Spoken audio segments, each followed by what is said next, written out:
سلام رفقا، خوش اومدید به یک ویدیوی دیگه از پلاک 11. من امیر هستم و اینجا پلاک 11 کانالی که با همدیگه آموزش میبینیم و با همدیگه رشد میکنیم. امیدوارم حالتون خوب باشه. امروز سه‌شنبه هستش 29 اکتبر 2024.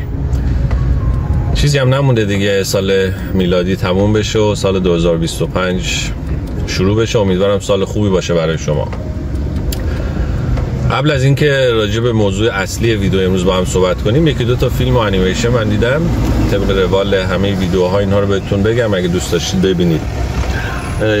این انیمیشنی که خب این روزا خیلی سر و صدا کرده، ربات وحشی و نمراتش هم خیلی IMDb بالایی داشت، 83-84. دیدم انیمیشن خیلی خوبیه، خیلی شسته رفته و من دوبلش رو دیدم و خیلی خوشم اومد و داستان هم در ستایش مفهوم مهربانی و عشق، به خصوص عشق مادر به فرزند، با یک داستان بسیار جالب. ببینید، امیدوارم خوشتون بیاد. و یه فیلم هم دیروز دیدم، فکر میکنم مال سینمای اسپانیا بود، قایق یا The Boat، مال سال 2018 و از این فیلم هایی که حالا معمایی و مثلا رازآلود اصطلاحاً بهش میگن. داستان یک پسر جوونی بود که قایق سوار و قایقران این داستانا بود. بعد یه قایق عجیب غریب اومد سر راهش قرار گرفت توی مسیر جایی که داشت قایقرانی میکرد و بعد یه سری اتفاقا براش میافتاد دیگه. یعنی فیلم اصلا دیالوگ نداره و کل فیلم هم تو همون قایق و روی دریا فیلم برداری شده. خوبه، فیلم سرگرم کننده و هیجان انگیزی بود. البته از اینا که آخرش معلوم نمیشه چی میشه دیگه. اگه دوست داشتید ببینید، اگه به این ژانر فیلم های هیجان انگیز علاقمند هستید. نیکوزیا هم هواش کم کم داره سرد میشه. الان ساعت تقریبا 7:30 صبح، حدود 20 درجه است دیگه. شبای مقدار سردتر میشه ولی بازم هوای خوبیه، مثل بهار مثلا ایران هست، تقریبا بهار سمت مشهد و اینجور جا. عرض کنم خدمتتون یه موضوعی رو بچه امروز میخوام براتون راجبش صحبت بکنم و یه چیزی هستش که فکر میکنم همه ما به نوعی درگیر اون بودیم و شاید هم هستیم. من خودم با بعضی از این مواردی که بهتون میگم هنوز دارم دست و پنجه نرم میکنه و اونم موضوع وابستگی هستش و اینکه چجوری اصلا ما متوجه بشیم آدم وابسته هستیم یا نیستیم، علائمش چی، اصلا دلیلش چی بوده که ما به این سمت و سو کشیده شدیم، آدم وابسته شدیم و میخوام راجع به این صحبت بکنیم. اولا این رو بهتون بگم که وابستگی خب ممکنه دلایل مختلفی داشته باشه. حالا اون چیزی که من بهش رسیدم طبق تجربه و حالا چیزایی که خوندم، یکیش ممکنه به حال محیطی باشه که ما توش بزرگ شدیم. اگه محیط پرتنش و پر اضطرابی بوده، این احتمال وجود داره که ما رو آدم وابسته بار بیاره.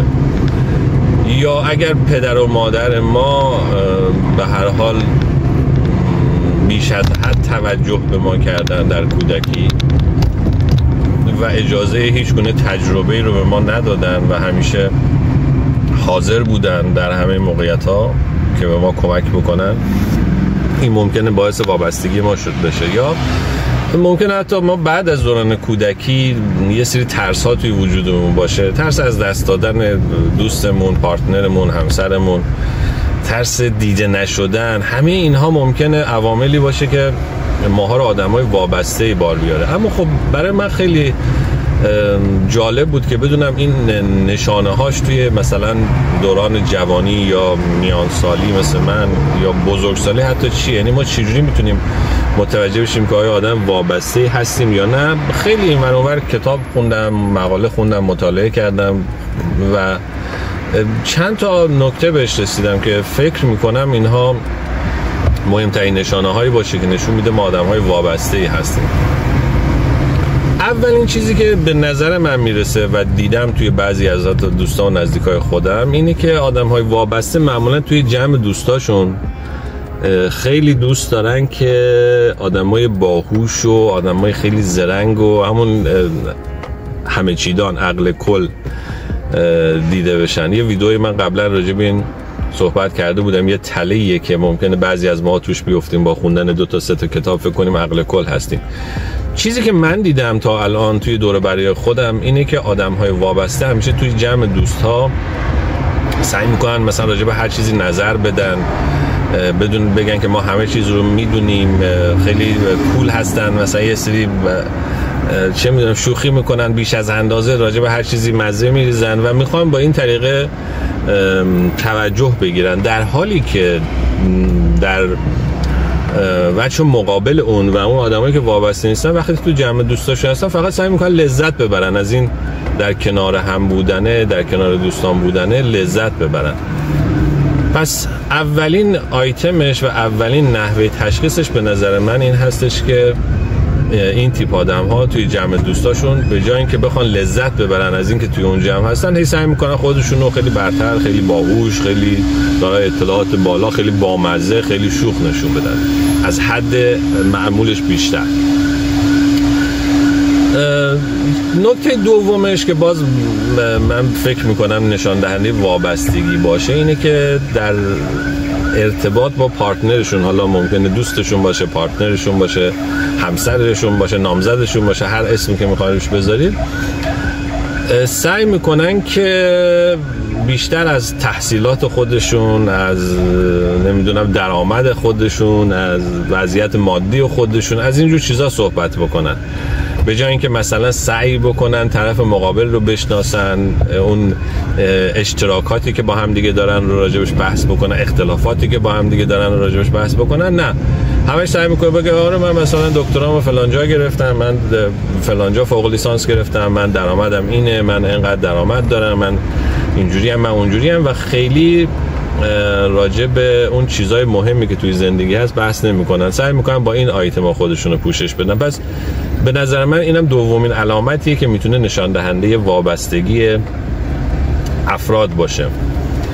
مورد سوم، اگر به نظر من بهش دقت کنید، رو هم خیلی دیدید و این دیگه ورود پیدا کرده به مسائل شخصی افراد. مثلا شما میخواید برید یه لباسی بخرید،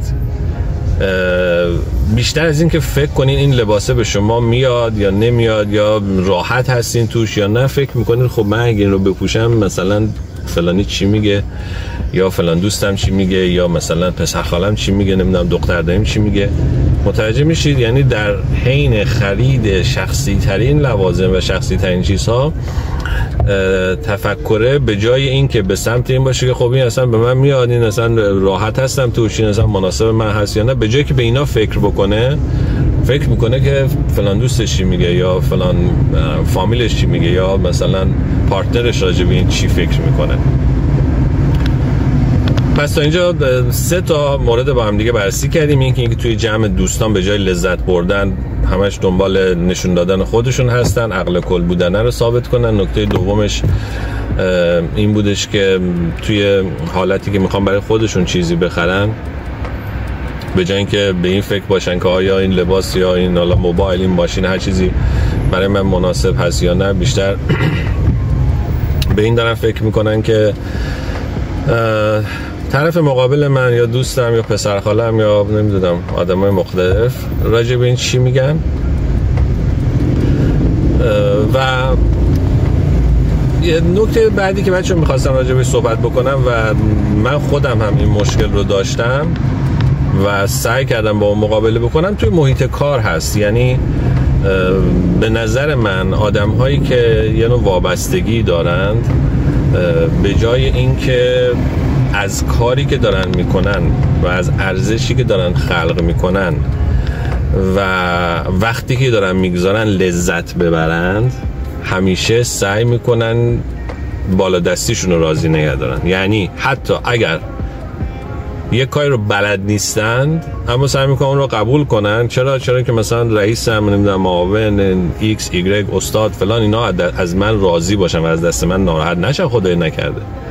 این یه چیزی که من خیلی دیدم، حتی من خودم تا چند سال پیش تا یه حدودی این مشکل رو داشتم و همیشه توی یک محیط کار، چه توی دانشگاه چه توی کار دیگه که داشتم انجام میدادم، به جای اینکه بیشتر تمرکز خودم رو بگذارم روی خود کار، اصل کار و لذت بردن از اون کاری که دارم براش وقت میذارم و زحمت میکشم، مدام توی ذهنم این سوال میومد که خب آیا مثلا فلان رئیس از من راضی هست، یا این کارو من دارم انجام میدم و خوشش میاد، یا نکنه مثلا من این کارو دارم انجام میدم و فردا این بچه‌ها اینو باید بذارید کنار. این یکی از وحشتناکترین نوع وابستگی های ذهنی هستش که ممکنه بعداً ما رو دچار مشکل بکنه و من داشتم این مشکل رو و واقعا هم خیلی برام عذاب دهنده بود.